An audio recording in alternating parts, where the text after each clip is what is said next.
तो हम प्रूव कर सकते हैं बिल्कुल बुरा। तो ये बोल।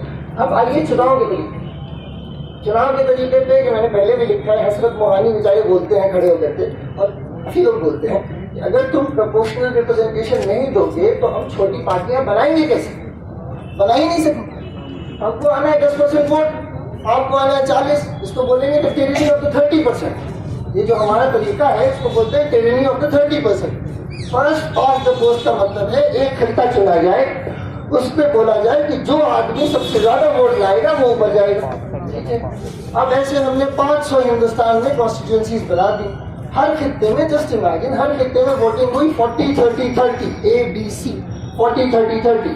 ये 40 वाला लगातार जीतेगा, ठीक है, लगातार जीतेगा, और ये 30-30 वाले लगातार हारेंगे, इनका वोट वेस्ट होगा। अगर ये 30 और 30 वाले अलाइन कर लेंगे, ये 60 हो जाएंगे, 40 वाला लगातार हारेगा। ठीक है, ये जब 100 साल लगातार हो तो याद रखिएगा ये एक्सीडेंट नहीं है।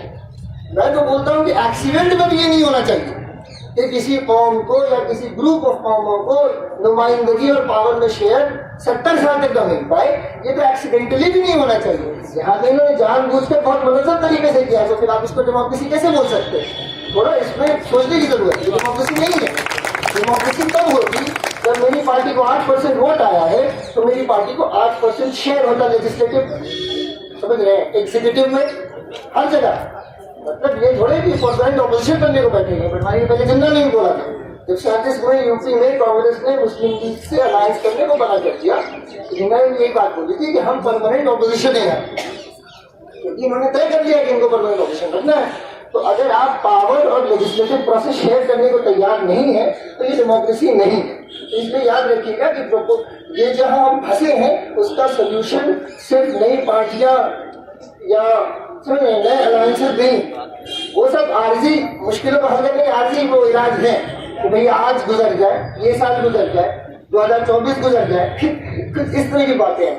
कोई परमानेंट सोल्यूशन इससे नहीं निकलने वाला है जब तक कि हम सिस्टम पे हमला न दें। सिस्टम मतलब चुनाव का तरीका, सिस्टम मतलब कॉन्स्टिट्यूशन में वो बातें जो कि मुसलमानों के खिलाफ है, साफ है कि तो खिलाफ है, लिखी हुई।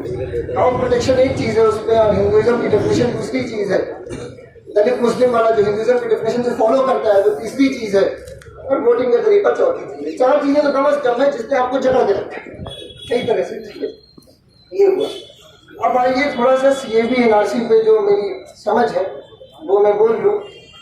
तो हम लोग पिछले 5 तो पहले तो ये कि ये सारी चीज़ें जो मैंने लाइन से बोली वो इसलिए बोली क्योंकि मुझे बहुत बुरा लगता है जब कोई 2 नेशन थ्योरी को रेफर कर रहा हो ये बोलने के लिए कि हमने ये चुना, हमने उसको रिजेक्ट किया तो हमें यहाँ रहने दो।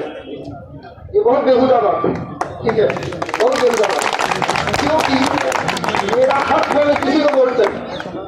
जब चुनाव हो रहा है 46 पे, मेरा हक है। चुनाव हो रहा है फेडरलिज्म का, चुनाव हो रहा है मुसलमानों के हुकूक क्या होंगे, चुनाव होंगे कितना डिसेंट्रलाइज होगा हिंदुस्तान, वोटिंग के तरीके क्या होंगे, उसमें मेरा हक है मैं किसी को वोट। अब नतीजा जो आए, मैं जहाँ था वहीं हूँ, मैं वहीं का शहरी हूँ। ये बोल पाकिस्तान बनाने को सपोर्ट करता हूँ मैं, तब भी मैं वहीं का शहरी हूँ, ठीक है, कोई मुझे नहीं बोल सकता कि यहाँ निकल जाओ।